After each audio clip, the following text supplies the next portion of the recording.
Tayari kabisa hapa ni msomea miti mingi, watu wenye mnajua miti mingi. Munaona kabisa wazalendo ginsi wanajipanga, minisio ni minisio. Leo ni kupigana hadi mwisho. Hadi mwisho kabisa.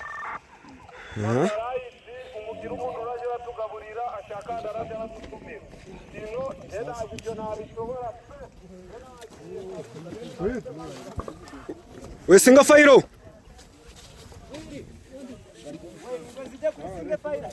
Singa fairo mbuka. Minisio, minisio, minisio, minisio. Minisio. Minisio.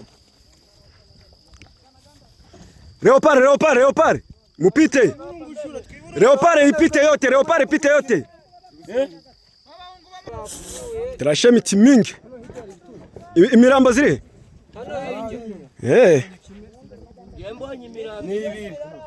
Aho bamuhaye nyina. Dore. Kandi wari kurashisha peka. Miti mingi kabisa.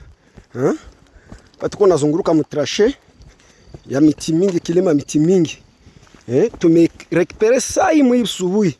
8h juste déjà tulikuwa tulisha ingia ndani. Ju operation zenyewe zilianza 4h juste.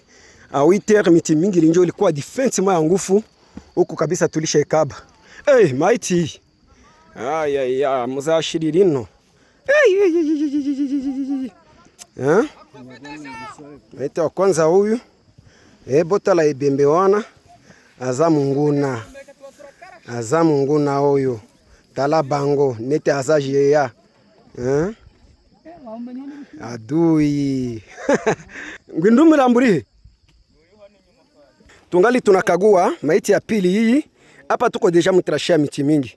Tuwajulize kama hizi ni Ndimbura, yani Mutayomba Stani James, koalisio cha wazalendo mkiwemo Obeji, mkiwemo Maichano, mkiwemo Kegin Kotala Didier akiwa chef wa hii koalisio. Wao ndio wanapigana vita leo. Tunasonga mbele, risasi ya kwanza inaanza lilia Mkatoi Centre. Tujuze kama leo ni leo. Leo ni tarehe 19 mwezi wa 5 mwaka 2025. Kama vile kawaida mapambano inaendelesha kulipotiwa hapa sehemu za Katoi, miti mingi tayari tulishadhibiti, ila tunasonga mbele ahadi kugundua eneo zote ambazo wanamgambo wa M23 wanaendelesha kudhibiti.